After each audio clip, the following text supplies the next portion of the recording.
Boa tarde. Estamos aqui para a defesa do trabalho de conclusão de curso da graduanda em Medicina, do curso de graduação em Medicina da Universidade Federal da Paraíba, Maria Fernanda Marcelino,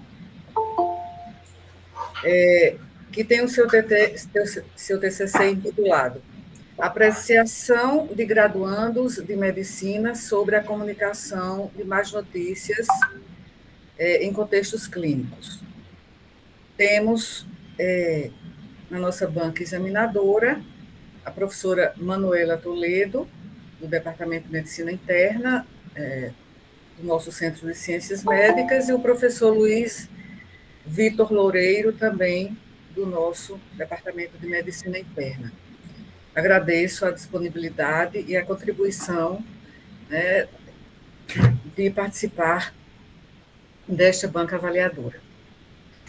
Fernanda, e também sejam bem-vindos familiares e colegas de Fernanda. Fernanda, você terá de 10 a 20 minutos para a apresentação do seu trabalho e depois teremos a segunda fase, né, de arguição pelos professores Manuela e Luiz Vitor. Então, você pode começar, passo a palavra a você. Certo. Boa tarde a todos, muito obrigada pela presença, especialmente da minha banca, doutor Luiz, doutora Manuela, da minha orientadora, professora doutora Hilva, e de todos os meus familiares e amigos que estão aqui presentes.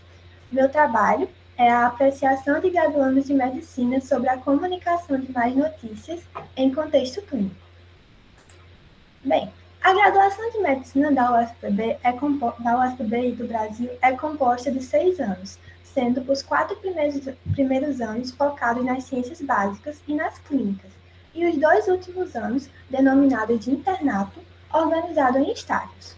O currículo de medicina tem passado nos últimos anos por algumas reformas curriculares, de forma a reorientar a formação da graduação, destacando alguns aspectos humanísticos na relação médico-paciente e buscando enfatizar o desenvolvimento de habilidades de comunicação.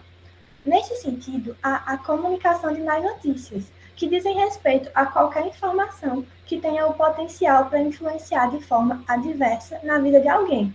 Estas notícias podem ter impacto na forma como o doente reagirá às informações, tanto no aspecto físico quanto no psicossocial.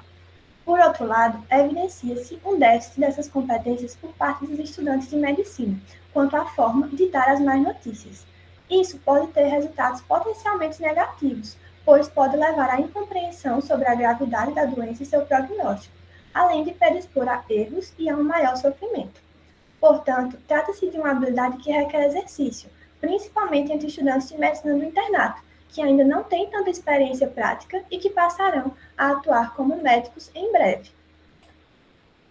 A literatura nos mostra que técnicas de comunicação estruturadas são úteis para comunicar informações complexas em um curto período de tempo, de forma a tornar o processo menos traumático.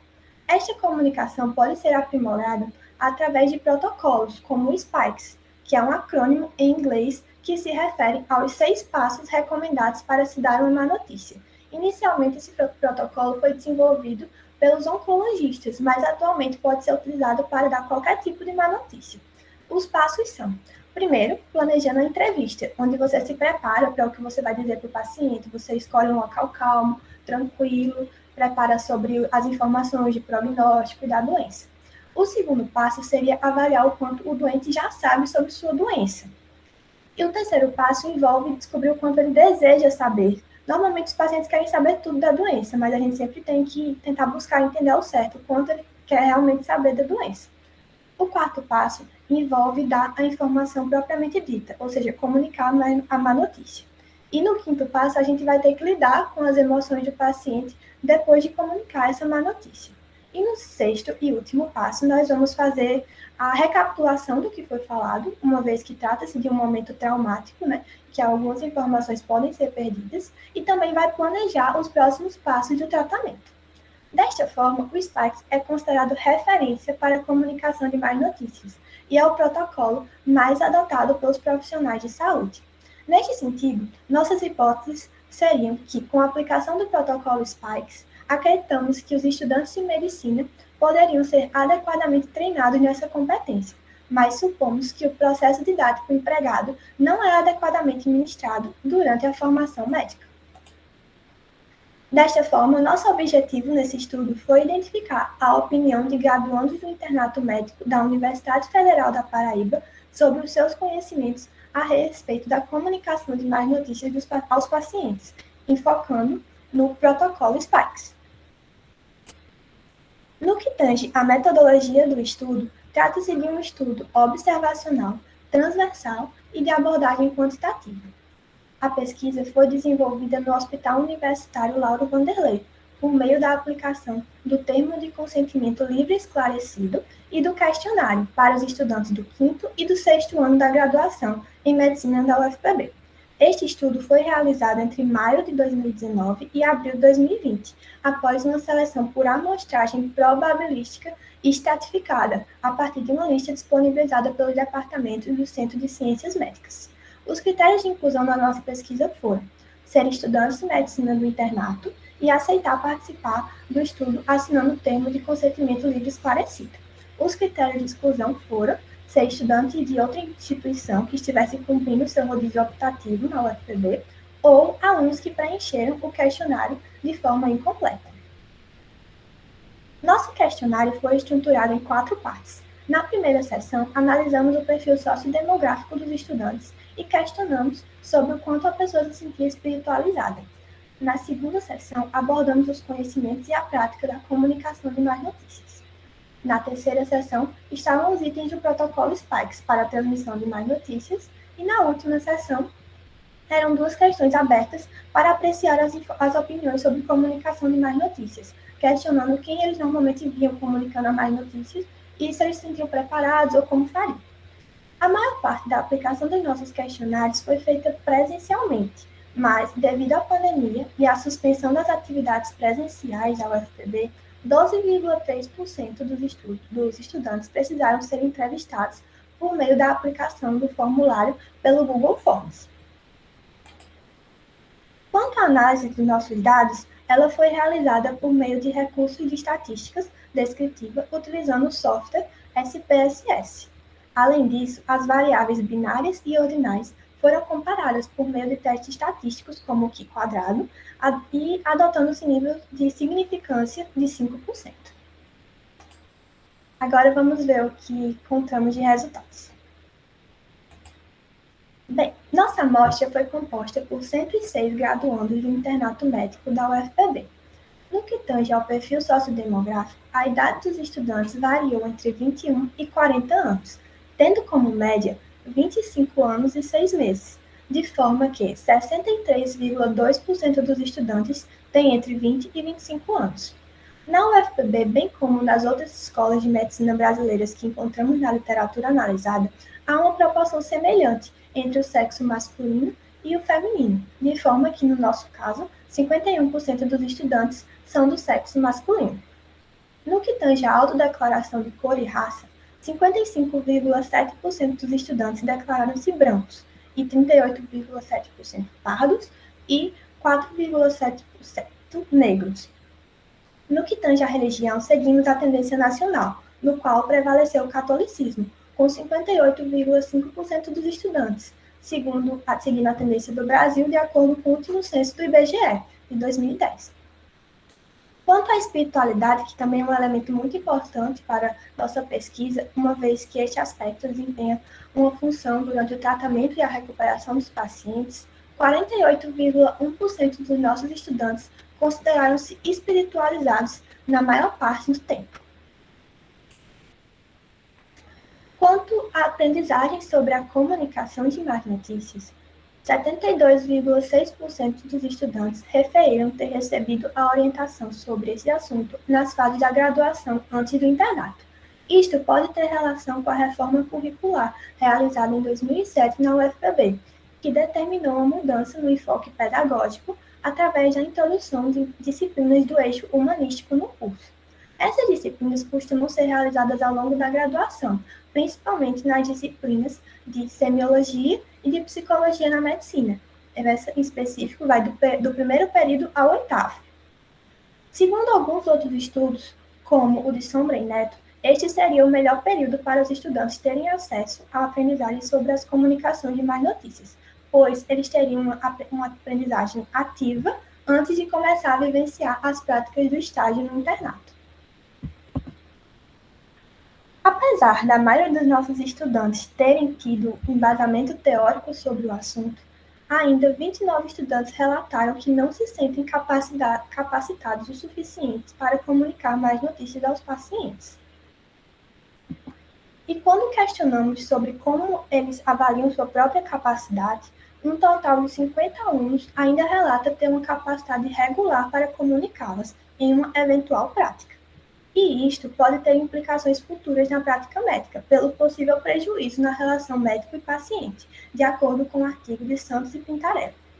Essa capacidade irregular pode ter relação com o fato de não termos uma disciplina ou algum curso ou extensão do CCM que busque desenvolver essas habilidades de comunicação.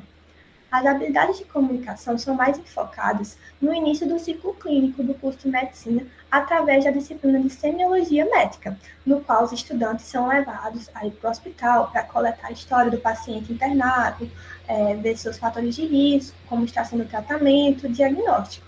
Porém, por mais que tenha a comunicação com o paciente, normalmente eles não estão acompanhados por um professor e também, além de não terem um acompanhamento constante, eles também não têm o domínio sobre a habilidade de comunicação psicossocial e afetiva, porque nesses eventos eles estão basicamente coletando uma história e não estão levando informações novas que podem trazer prejuízos para a vida de alguém, como o paciente.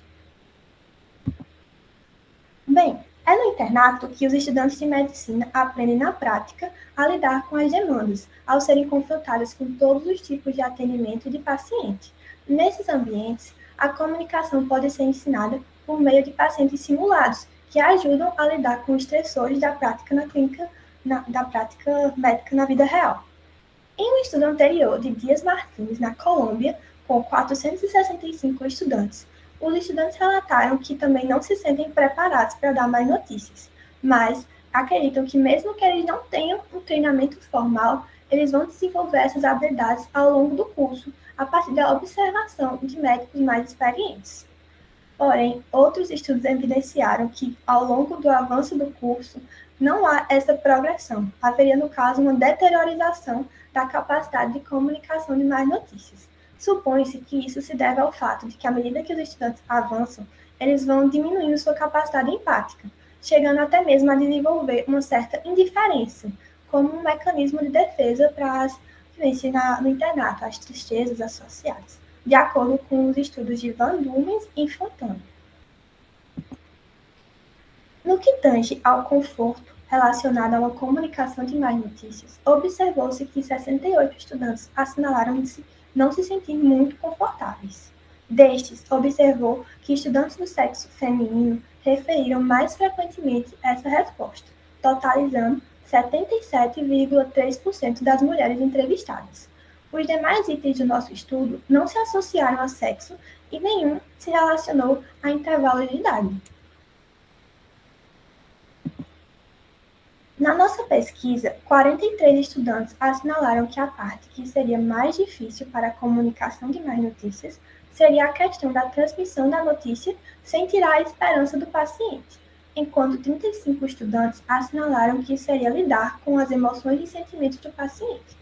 Isto é compatível com o que foi afirmado por outros estudos, como o de Orgel, no qual essas habilidades são difíceis até para médicos já experientes, pois requerem outros domínios, como a comunicação verbal, não verbal, a observação da reação emocional e lidar com familiares e todo o sofrimento associado. Para diminuir essa sensação de ser honesto e tirar a esperança, é útil sempre buscar entender as redes de apoio do paciente, buscando saber como é a sua relação com familiares, como é sua fé, suas crenças, e ver como ele lidou anteriormente com outros problemas ou outras doenças. No que diz respeito ao conhecimento de protocolos para a comunicação de más notícias, 61 estudantes assinalaram que conhecem algum protocolo sobre o tema.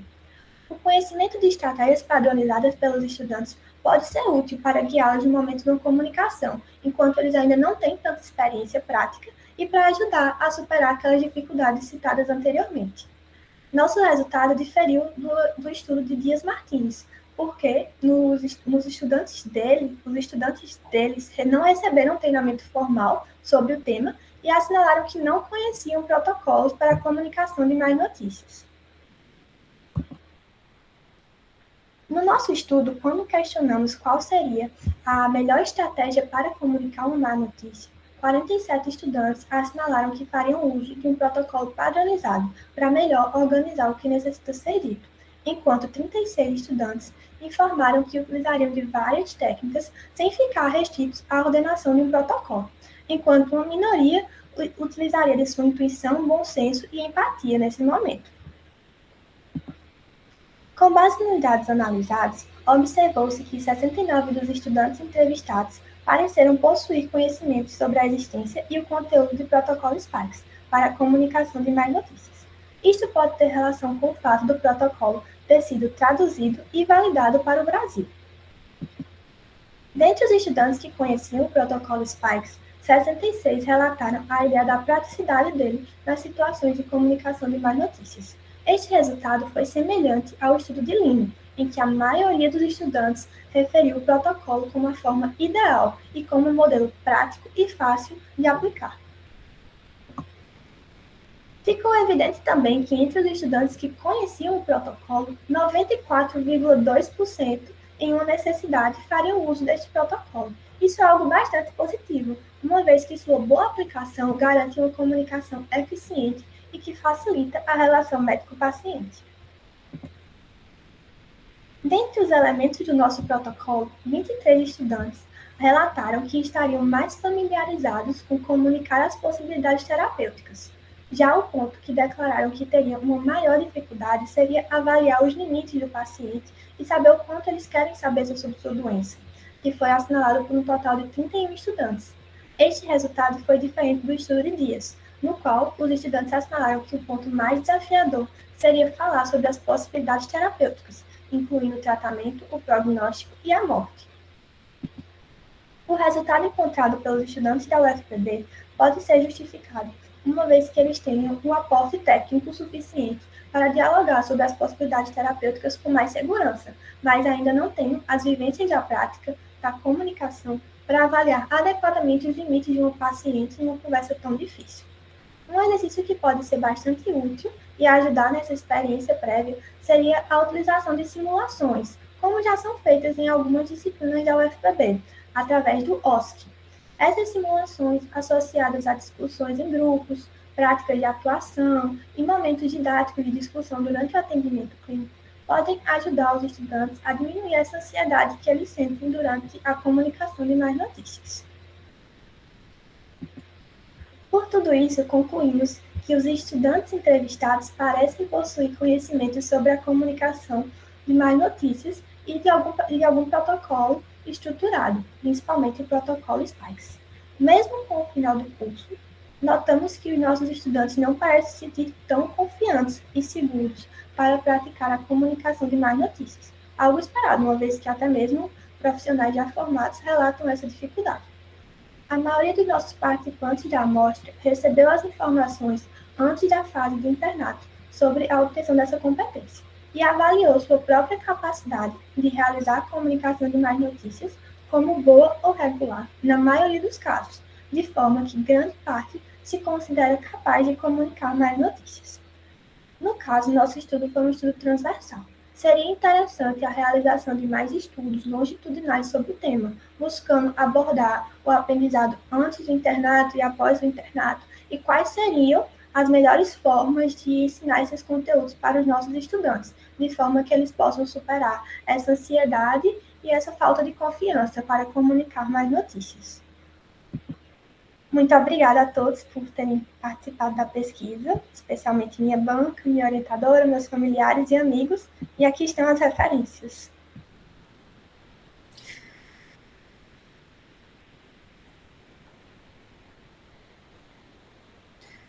muito bem, Fernanda. Parabéns pela sua apresentação. E agora vamos passar à fase da arguição. E primeiro eu vou pedir os comentários do professor Luiz. A professora Manuela participou de uma banca agora há pouco, né? É a mesma uma banca em que eu a chamei primeiro, então agora eu vou chamar primeiro o professor Luiz. Passo a palavra, professor, para que faça as suas considerações, suas perguntas à Fernanda sobre o trabalho. Boa tarde a todos. Eu espero que vocês estejam conseguindo me ouvir e me ver, porque alguns dos vídeos estão travados para mim, mas eu acho que vocês estão conseguindo. Agora melhorou bastante. Acho que era a questão da apresentação. Perfeitamente. Eu queria, antes de tudo, agradecer o convite de Fernanda para participar da sua banca. Também agradecer a professora Rilva, que de certa forma também estende o convite. E dizer também, eu não sei quantos minutos eu tenho, pelas regras eu tenho 5 minutos, mas eu vou dizer que eu não vou conseguir falar em 5, eu vou precisar de um pouco mais. E na verdade, quando eu vi o título, Fernando, eu me obriguei a aceitar o seu convite, porque falar de comunicação de más notícias ou de notícias difíceis, por assim dizer, para mim é um assunto que é muito desafiador e ao mesmo tempo muito sedutor. Eu tive a honra de conhecer o professor Walter Bailey, que é o professor que faz o Spikes, ou que fez o Spikes, que publicou o Spikes ainda no ano 2000. Num período que eu tive fora do país, eu convivi uns mesezinhos com ele, e vê-lo atuar assim, é algo absolutamente impressionante. Ele é uma das primeiras pessoas, na verdade, que transforma a questão de comunicação, das habilidades de comunicação, numa disciplina, né? O MD Anderson, ele tem uma disciplina de comunicação, ou de habilidades de comunicação. Então, para você ver como talvez a gente está um pouco atrasado, vamos dizer assim, no nosso ensino médico em termos de habilidades de comunicação. Acho que a gente precisa avançar muita coisa. E comunicação, né, é aquela coisa, quando a gente fala de comunicação, a gente está falando de uma competência, né, não é um talento. Então, a gente aprende, a gente pode ser treinado para aquilo, otimizado, aprimorado. Então, o nosso papel como professor mostrar essas habilidades para vocês, ensinar essas habilidades e executá-las ao longo do curso, e, sobretudo, testá-las. Eu acho que uma das coisas que a gente peca bastante, eu já estou, na verdade, concluindo um pouco o meu raciocínio, mas uma das coisas que a gente peca bastante ao longo do curso é justamente a nossa capacidade de testar essas habilidades que a gente ensina para os alunos, tá? Eu tenho algumas considerações que são técnicas, alguns questionamentos a respeito do teu trabalho. A primeira delas, Fernanda, é a respeito do teu... Parece uma coisa tola, mas não é, a respeito do teu abstract, a respeito do teu resumo em inglês. Eu fiz várias considerações aqui, eu vou te mandar elas, tá certo? Eu não sei exatamente como você fez essa tradução, não sei se foi uma tradução ipsiliteris, colocou no Google Translator lá e traduziu, ou se foi uma tradução efetiva e particular, mas eu acho que tem várias coisas que precisam melhorar bastante aqui nesse abstract, tá? Para ele fazer sentido, ele passar a fazer sentido. Esse é um aspecto importante porque na hora que você vai publicar um artigo, né, o abstract vamos dizer assim, o menu, né, é algo que o leitor vai olhar e vai ver se ele se interessa ou não e ler o artigo por fim. Então é importante que ele esteja bem construído e que ele reflita efetivamente aquilo que você construiu ao longo do teu trabalho. E aí, nesse sentido, eu fiquei bastante impressionado com a tua apresentação, com o domínio que você tem do teu trabalho e do assunto, mas nesse sentido também de tradução, na tua introdução, você trouxe a tradução do Spikes, né, ou dos steps do Spikes, quer dizer, dos momentos do Spikes, você trouxe algumas traduções que também elas estão equivocadas, né? Eu vi que, na verdade, você sabe, e você expressou isso na apresentação de forma correta, tá? Mas no texto, ele não está correto, e eu acho que precisa ser revisitado isso, tá certo? Então, por exemplo, no Step 3, né, onde você fala que é a questão do invitation, né, você coloca como obtendo o convite do paciente. Na verdade, não é obter o convite do paciente, né? Na verdade, você vai convidar o paciente para o diálogo. Eu acho que é essa tradução que é a mais correta, né? Você traz o paciente para efetivamente participar do diálogo, para compartilhar as decisões, compartilhar sobre a doença dele e compartilhar quais são as estratégias de tratamento que vão ser executadas ali, né? Então, tem inclusive o próprio professor B, ele traz no Spikes algumas sugestões de como é que a gente deve perguntar, né? Em cada um daqueles steps, ele traz alguns exemplos de como é que a gente deve executá-lo. E o Step 3 é exatamente o momento de você convidar o teu paciente a conversar, né? E entender o tanto que ele quer efetivamente saber sobre a doença, tá? Então não é exatamente obter o convite, então isso é algo que eu acho que precisa efetivamente ser modificado. Da mesma forma, quando você chega no Step 6, lá, no último step lá, que é o Strategy and Summary, na verdade, você coloca como resumindo a notícia. Não é bem isso, né? E isso é uma coisa que é interessante porque quando você executa o Spikes, você precisa ter uma absoluta certeza de que você vai entregar a esse paciente seu uma solução. Acho que a solução talvez não é a melhor palavra, a gente usa às vezes uma estratégia, a gente usa contramedida, porque a solução parece que se encerra em si, né, e que não tem outro caminho possível. Mas você precisa entregar uma estratégia para o teu paciente, porque o pior dos mundos é você entregar um problema, que é a má notícia, e você não entregar uma estratégia, né? Você não entregar como é que você vai lidar com aquela má notícia. E por esse motivo mesmo, o S ele começa com strategy, né? Ele começa exatamente com a estratégia. Então, a tradução ela não consegue se encerrar, né, no título como resumindo a notícia. Resumindo a notícia é uma parte do teu step. E por que eu estou batendo nessa tecla? Porque se a gente for bem Caxias com a avaliação do teu trabalho, em um determinado momento, você, inclusive, referencia um trabalho a respeito da validação do Spikes em português, né? Isso acontece na referência 11. E nessa referência, a tradução que eles fazem, validada para o português, não é essa que você traz na introdução. Tá certo? Então eu acho que isso precisa ser revisto de alguma forma, precisa ser corrigido, tá? Eu queria tirar uma dúvida contigo, quando você falou na metodologia, que você botou assim, antes do início da coleta, foi realizado um pré-teste, com a finalidade de avaliar a inteligibilidade dos itens e a operacionalização do protocolo da pesquisa. Esse pré-teste você fez com que população especificamente? Foi com a mesma população estudada? Não, eu fiz com alguns estudantes da graduação, Tá. não os que foram entrevistados, foram outros, para ver se eles conseguiam responder o questionário sem dificuldades. Entendi. Sem ter nenhuma. Mas eles não entraram na pesquisa porque a gente fez algumas mudanças depois sobre as perguntas.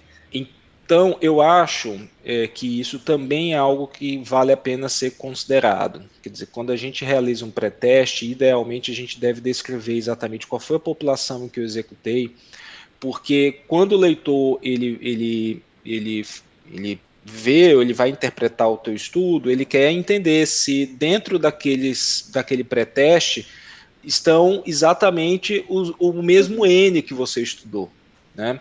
Então é interessante você colocar que o pré-teste foi realizado, não sei, com enfermeiros ou com uma população de estudantes do terceiro período, do quarto período, apenas para entender a logística do teu questionário, se ela era adequada ou não. Então acho que precisa descrever isso com um pouco mais de detalhe, tá? Uma outra questão que eu atentei aqui na tabela 3, eu fiquei um pouco na dúvida quando você apresentou e também quando eu li aqui, porque na tabela 3 tem uma parte dela em que você questiona o seguinte: você conhece o protocolo Spikes? E aí 69 colegas, né, graduandos, dizem que sim. A pergunta subsequente, que é a pergunta, você considera o protocolo Spikes prático? Eu imagino que seja uma pergunta conectada com a pergunta anterior, né? Então, é uma pergunta que o sim e o não deve ser esses 69, porque são 69 que conhecem. Só que o sim e o não dá 70. Então tem alguém aí que não que ou mentiu antes ou mentiu depois, eu não sei. Então, eu acho que esse é um número que não está batendo. Eu acho que tem que revisitar um pouco esse dado, porque na verdade são 69, imagino eu, né? Tá?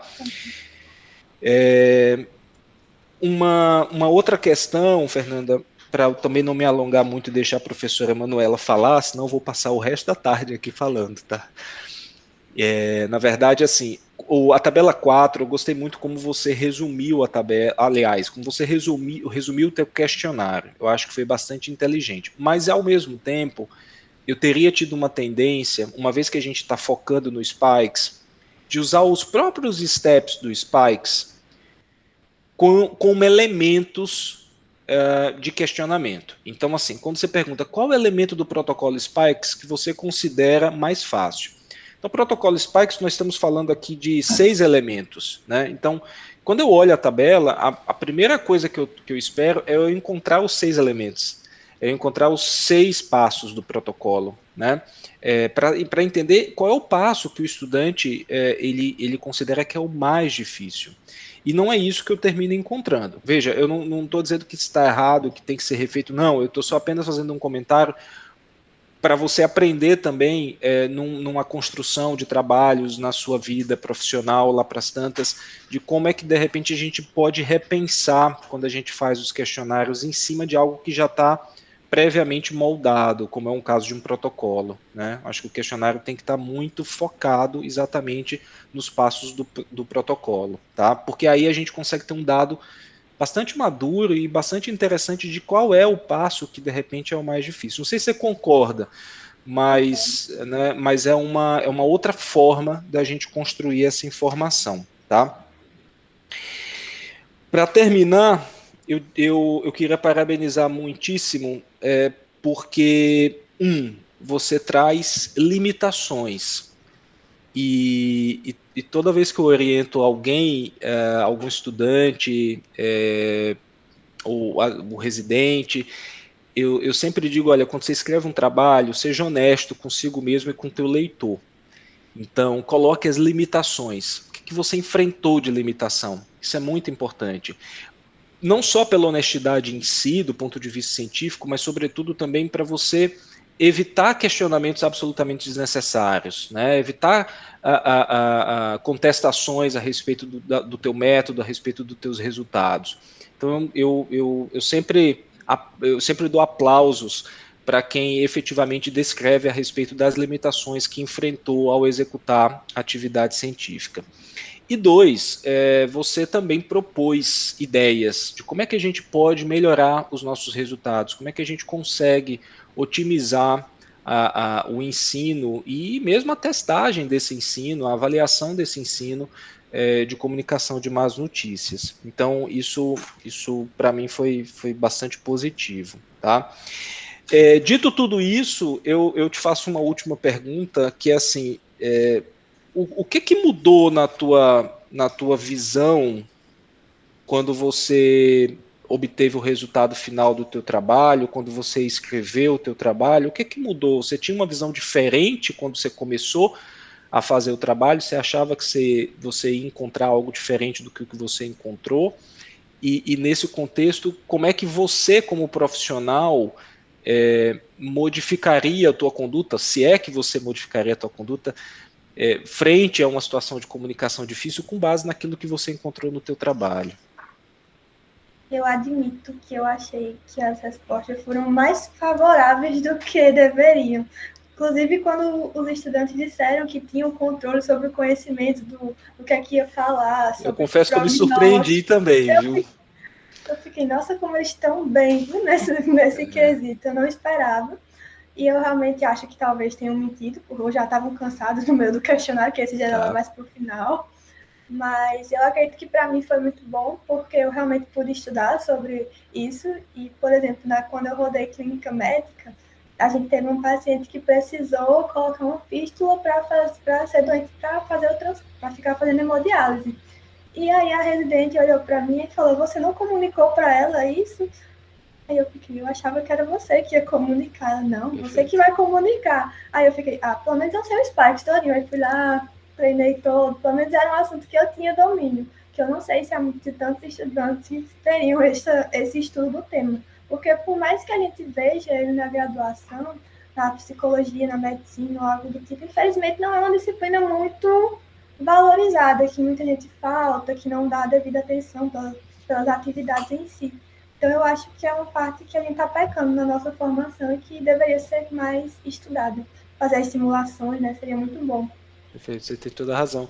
E, na verdade, é bom que se diga, né, Fernanda, que quando a gente fala de comunicações de notícias difíceis, às vezes a gente não está falando só de um diagnóstico, né? Isso é um ponto muito importante. Comunicação de notícias difíceis envolve outras esferas, né? Exemplo, um erro médico, né? Como é que você comunica um erro? Como é que você comunica um equívoco da equipe, né? Como é que você comunica que o paciente fez um exame que não deveria ter feito esse exame, né?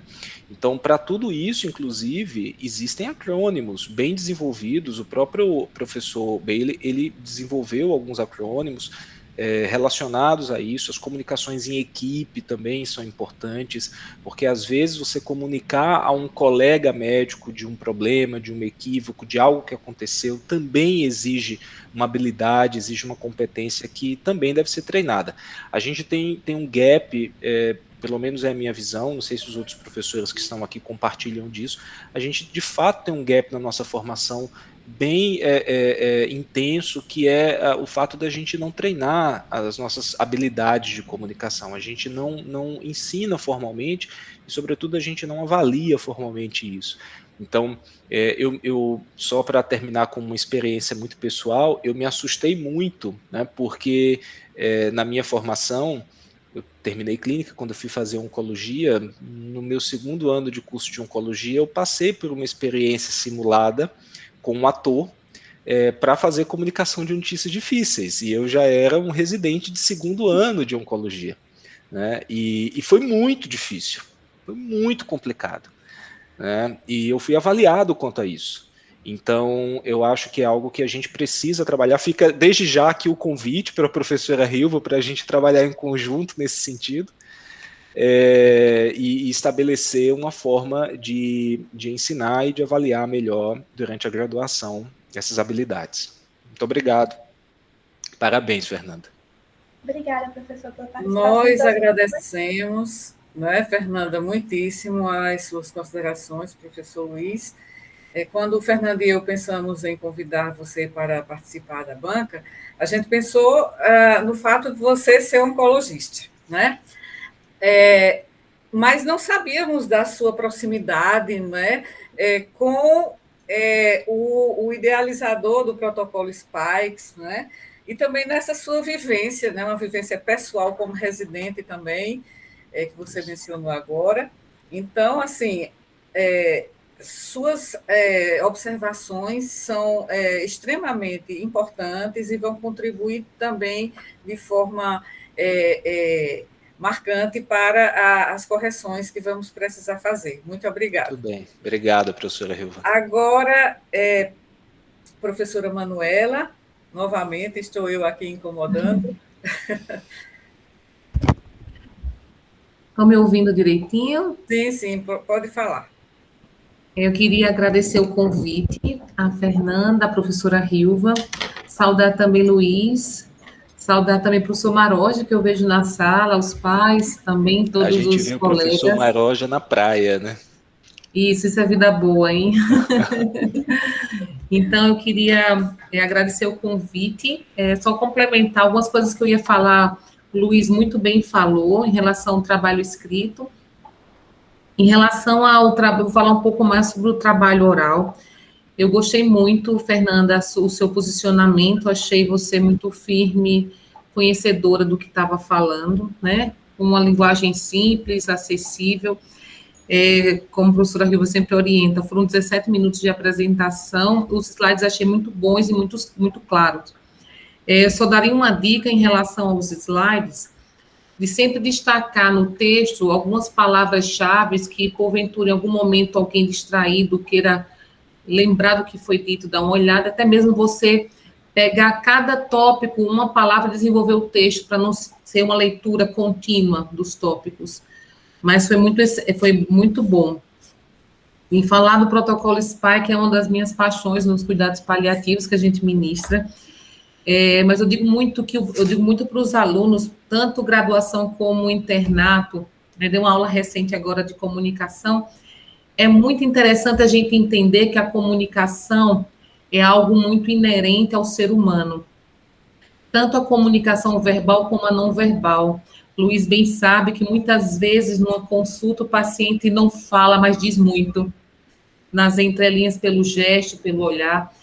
Mas, infelizmente, a humanidade está ficando muito descaracterizada, é uma humanidade que se comunica muito pouco, tanto com criança, com adolescente, na escola, e na saúde, a comunicação é vida, é libertadora, e está cada vez mais difícil. Você falou um fato muito interessante, o residente é para comunicar, sim, ao paciente a notícia difícil, e se mandar para você, perguntar se você está capacitado.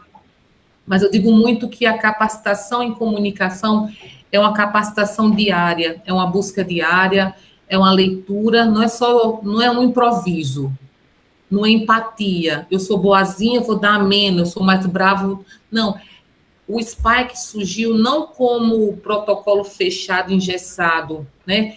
Ele é um norteador, ele aponta o caminho, mas você que percorre. É algo muito personalizado. É interessante quando você vê o primeiro setup, você olha e tem que entender a história do paciente para poder falar com ele, né? E eu digo muito que na comunicação de notícias difíceis, porque a gente pensa na oncologia, mas eu agradeço muito desse protocolo ter se estendido a todas o ser humano, porque a medicina pouca coisa se cura, né? A maioria das doenças não tem cura. Então, a maioria das doenças chegam na terminalidade. E a terminalidade é difícil, porque nós queremos ser eternos, né? É muito difícil dizer o até logo. Então, é interessante a gente perceber que quando a gente olha para um paciente que está com dificuldade de receber aquela notícia, é muito importante eu lembrar que o paciente me diz até onde eu posso ir, né? E isso você vai conseguindo, seguindo o SPY, mas também seguindo a observação do paciente, da história do paciente, quem foi esse paciente, quem é esse paciente. Porque muitas vezes, como disse Luiz, existe até um protocolo, eu digo que é um cerco do silêncio, não só com a família, mas às vezes existe um cerco do silêncio entre nós profissionais. Vai, Fernanda, diz lá o que vai passar a fístula, porque eu, Manuela, residente, não fui também. Né? Então, às vezes, existe essa ausência, porque a gente na medicina quer se formar para salvar vidas. Salvar vidas, será que salvar vidas é manter vivo? Ou salvar vidas é qualidade de vida até o último instante? Né? Então, assim, é muito questionamento. Então, a gente tem que entender que nós, diariamente, precisamos nos capacitar com ciência, né? Mas também entendendo que cada paciente é personalizado, a gente tem que olhar ele de maneira individual. Eu coloquei que um privilégio muito grande da sua geração foi essa reforma curricular. Se eu tivesse sido entrevistada como estudante, ia ser zero conhecimento do protocolo SPY. Quando eu fui saber na pós-graduação de demência nas clínicas, né? E depois na pós-graduação em si. E agora como professora no cuidados paliativos, na pós, mas protocolo SPY, quando eu era estudante, muito pouco, né? Não ouvia falar. E quando a gente fala, você falou de esperança, né? Que foi questionado essa esperança. Eu digo muito que a esperança a gente não pode nem tirar, nem alimentar. Porque muitas vezes, nas últimas 48 horas de vida, né? Eu acompanho um paciente hoje, aí a gente fica alimentar a esperança também é perverso, né? Conhecer a espiritualidade do paciente nos ajuda, porque não é hora de catequese, de transformar o paciente na religião que você quer, mas é algo que lhe traz um embasamento para saber que esperança é essa, né? Então, que esperança é essa que você pode apresentar ao paciente? É uma esperança de uma vida que continua, é uma vida que cessa e um êxito a tudo de bom que aconteceu. É muito isso que guarda. Então, o seu trabalho é muito interessante. Não vou falar tanto da parte escrita, porque eu concordo com o Luiz no ponto da tradução dos pontos spikes, sabe? Da gente fazer essa ligação com a tradução no português. No português. E uma coisa que eu sugiro seria um fruto desse trabalho para a graduação, para internato e residentes, né? Uma cartilha, algo que estimule, né? E até informe links, cursos sobre o protocolo SPIKES, porque a gente falha muito na comunicação, né? Eu sempre termino, Luiz e professora Hilva e professor Maroja, eu sempre termino a minha aula de comunicação de protocolo SPIKES da pós-graduação de cuidados paliativos assim. E quando eu era criança tinha chacrinha, não sei se vocês lembram. Eu coloco assim, quem não se comunica se trumbica, e é isso. Eu sempre coloco no final da minha aula, porque realmente a comunicação é libertadora, né? Muitas vezes a gente é receoso porque a comunicação passa primeiro pelo meu ouvido, então às vezes eu não falo porque dói em mim. Então, eu preciso também cuidar de mim para poder passar. Parabenizar a Fernanda, a professora Riva, sempre numa excelência em orientação, e também a família. Eu acho que Luciana é mãe, queria parabenizar por sua filha. Não tem outro caminho sem Fernanda ser uma boa médica, viu? Não existe outro caminho. Que Deus abençoe você, e você siga entendendo que você só começou uma nova fase, porque ser bom médico é tentar fazer o seu melhor pelo outro, mas não deixar de se atualizar, estudar continuamente. Viu? Boa sorte. Muito obrigada, professora Manuela. Aqui está presente também o professor Maroja, nosso colega, que também fez parte desse projeto, né, que começou antes da pandemia, assim como os alunos Rômulo e Samara, também da turma de Fernanda, e as alunas irmãs Andresa e Vanessa, que participaram também do projeto, porque cada um desses subgrupos realizou a coleta de dados e o estudo, a análise dos dados, os resultados, com, além dos internos, não é, que foi a população-alvo de Fernanda, né, eles também entrevistaram residentes, professora Manuela, um desses subgrupos, né, dos nossos alunos entrevistaram os residentes do HU, e o outro entrevistou os preceptores, né, os preceptores da enfermaria, respectivamente, né? Então, professor Maroja, você gostaria de fazer algum comentário e alguma observação em relação ao trabalho de Fernanda? Eu gostaria de parabenizar a Fernanda pela bela exposição que ela fez e agradecer ao mesmo tempo aí ao professor Luiz e à professora Manuela por ter transmitido mais informações que nós compreendemos, e isso vai somar os nossos conhecimentos. Então, em especial, Manuela, quando ela fala do espiritismo, né, até logo mais, até breve, para o paciente final, eu achei muito incrível essa comunicação de Manu. Um abraço a todos, uma boa tarde. Pois é, e a Manuela, ela tem essa característica, né, que é assim, não é só indefectível, mas ela é estável ao longo do tempo, né? Conheci Manuela na graduação e ela continua a mesma Manuela, né? Assim, com a serenidade, com essa digamos, sensatez, né? Com essa delicadeza, né? Então, muito obrigada. E essa questão da espiritualidade, por isso que a gente colocou aquele item, porque a gente pensou, será que essa questão da religião e da religiosidade e da espiritualidade não tem uma relação, né, com a forma como os estudantes lidam, né, com a comunicação de más notícias, né? Não encontramos assim resultados muito mostrando essa associação, mas também foi apenas baseado em uma pergunta, né? Então pode não ter sido suficiente. Bem, como afirmou o professor Luiz Vitor, né, a comunicação é uma habilidade que deve ser conquistada, né, na nossa graduação, que não tem ainda espaços para o treinamento e para a orientação da comunicação, né, na prática, e é uma competência que precisa ser contemplada, né, na formação médica. E que não só no nosso currículo, mas há outras matrizes curriculares que não contemplam a comunicação, e principalmente quando se trata de situações especiais, né, como a das más notícias.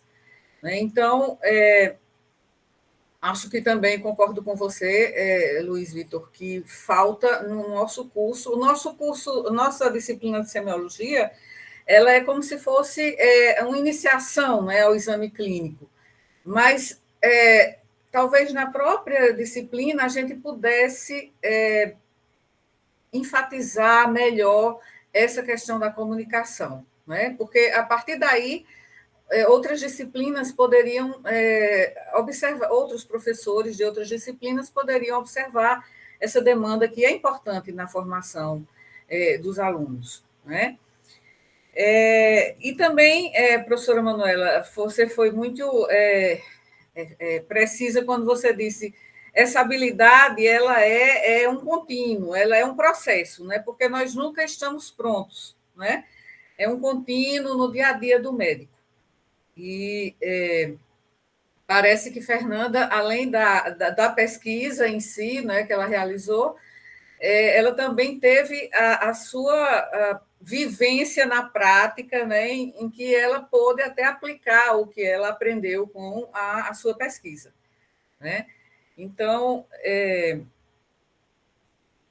diante disso, a gente percebe que tanto a pesquisa ela pode ser uma forma, né, de percebermos, como professores, as lacunas que podemos precisar preencher, né, a partir da semiologia, principalmente, e também pode ser também uma forma de estimular colegas, né, a incluírem essa questão comunicacional nos seus componentes curriculares também. Então, após essas considerações, eu gostaria de propor, como segmento aqui da nossa banca, como fizemos na banca anterior, né? Nós tivemos uma banca, da qual a professora Manuela participou também, das 2 às 4, foi da nossa aluna Realeza, em que a gente não seguiu todo aquele ritual que seguimos, né, nas bancas de TCC de forma rotineira, né? Então, a gente vai, digamos, simplificar o processo e, ao invés de nos reunirmos à parte para discutir e deliberar, a gente poderia agora, não é, considerar essas questões de conclusão do seu parecer, né? Então, vocês, em termos das suas considerações, a gente percebe que, principalmente em relação a Luiz, foram apontadas alguns pontos que precisam ser reformulados, né? Nós entendemos muito bem, agradecemos e vamos acatar, né? Mas em relação ao trabalho em si como um todo, Luiz, qual é a sua conclusão em relação à avaliação? Porque você vai mandar aquela ficha de avaliação depois, né, dessa nossa sessão aqui. Então, eu preciso, digamos, em termos formais, que você conclua só nesse sentido de a conclusão, não é, o veredicto, digamos assim. Eu até já preenchi a ficha também, eu te mando na sequência. Na verdade, como você bem observou, professor, eu acho que tem algumas considerações que precisam de fato ser corrigidas no texto. Sublinho o fato de que, na verdade, a própria Fernanda, ela até se corrige durante a apresentação, né? Então isso mostra que ela tem domínio efetivamente sobre o que ela pesquisou e o que ela desenvolveu durante a atividade. Mas eu acho que vale a pena a gente sublinhar isso. Não tenho dúvida nenhuma que, na minha visão, se a gente considerar não só o trabalho escrito como o trabalho oral, Fernanda foi espetacular na sua execução, e do meu ponto de vista, no que diz respeito à avaliação, ela está aprovadíssima. Então, está bem, muito obrigada. A professora Manuela acabou de enviar a ficha, então já está concluída a sua avaliação. Eu só vou aqui fazer uma leitura rápida, como formal, tá certo? Como se fosse o registro dessa nossa sessão. Então, hoje, 22 de novembro de 2021, né, entre 16 horas e 17, né, foi realizada a defesa pública do trabalho de conclusão de curso da aluna Maria Fernanda de Miranda Marcelino, e que se intitulou, né, a apreciação de graduandos de medicina sobre comunicação de más notícias em contextos clínicos. Então, a banca examinadora, constituída por mim, sua orientadora, e pelos professores Manuela de Souza Toledo Matias e Luiz Vitor Loureiro, emitiu o seguinte parecer, né, aprovada, com recomendações de ajustes, né, como, por exemplo,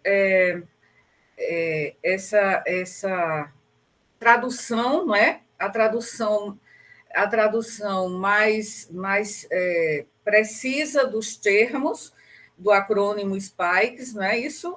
A correção do abstract, referir de forma mais precisa qual foi a população do pré-teste, né, que foram também estudantes do internato. Foram, se eu não me engano, foram 5 alunos, não é, Fernanda? Foram 5 alunos, professora. Certo. Corrigir dados da tabela 2, que mencionou o professor Luiz,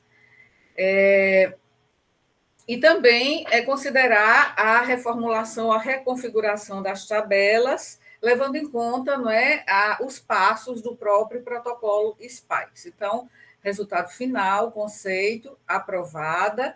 Parabéns, Fernanda. Foi realmente um prazer e um orgulho para mim ser sua orientadora, tanto na iniciação científica como agora. Ela está assim como se estivesse respirando aliviada. Estou vendo a sua comunicação não verbal. E, assim, eu acho que se a gente fosse se referir a Fernanda e resumir algumas palavras, seria tenacidade, não é? E também comprometimento. Né? Então, todo o tempo ela esteve ali insistindo, né? Muitas vezes, quando eu dizia que estava muito ocupada, ela continuava e persistia, e vamos ver isso, vamos revisar essa outra parte, né? E a sua insistência, assim, mostra que ela é uma pessoa obstinada. Eu acho que os médicos, né, precisamos, e professores precisamos ser obstinados mesmo, né? Até quando ela me convenceu a fazer uma doação de sangue, não é, Fernanda? Que foi difícil, mas ela me convenceu. Então, persistência, tenacidade são palavras, e comprometimento são palavras que definem Fernanda, não é? E que, assim, olhando assim, não é uma menina, né, tão jovem, mas ela tem assim, muitas das qualidades que a gente espera, né, de um médico, ela tem, né, pelo que a gente tem observado durante a nossa convivência, certo? Então, parabéns, Fernanda, e assim, desejamos que você siga a sua carreira, como eu coloquei lá no Instagram, você vai alçar voos, né? Voos maiores agora, e que você tenha muita sorte e que você consiga realizar os seus sonhos. Um deles está sendo realizado, né, que é a sua graduação em medicina, e aí que você persiga seu sonho, né, nas outras etapas que virão. Parabéns, dona Luciana, parabéns demais parentes e amigos, né, de Fernanda, e obrigada, Manuela, querida, muito obrigada. Ela sempre aceita os nossos convites, né? Então, às vezes eu penso, ela está muito ocupada, mas ela sempre está aceitando os nossos convites. E obrigada, Luiz. Você mostrou assim uma proficiência, né, de quem realmente entende do que está falando quando se fala do protocolo Spikes. Muito bem e muito obrigada pelas suas contribuições. Se você gostaria de se despedir ou então finalizar a sua banca, Fernanda, eu passo a palavra a você para a gente encerrar. Muito obrigada a todos que assistiram, que ficaram aqui até agora. Mais uma vez, obrigada para a minha professora que sofreu um pouco, né, com meus aperreios, como notamos. Prometo que eu só lhe chamo para doação em ano que vem agora, para dar um tempo de paz. Muito obrigada a todos por minha banca. Grata surpresa do Dr. Luiz ter tanto conhecimento para compartilhar com a gente. Estou ansiosa para fazer as mudanças, para podermos publicar o artigo. E muito obrigada, professora Manu, porque eu achei que a senhora não ia me aceitar. A senhora sempre aceita, mesmo estando sobrecarregada e de férias. Né? Desculpa ter atrapalhado suas férias também. Já está me mandando coisas. Muito obrigada, viu, gente? E todos que assistiram. Pai, mãe, sogrinha, Ício. Então, um abraço a todos e todas. Vou interromper a gravação. Parabéns, Fernanda. Obrigada.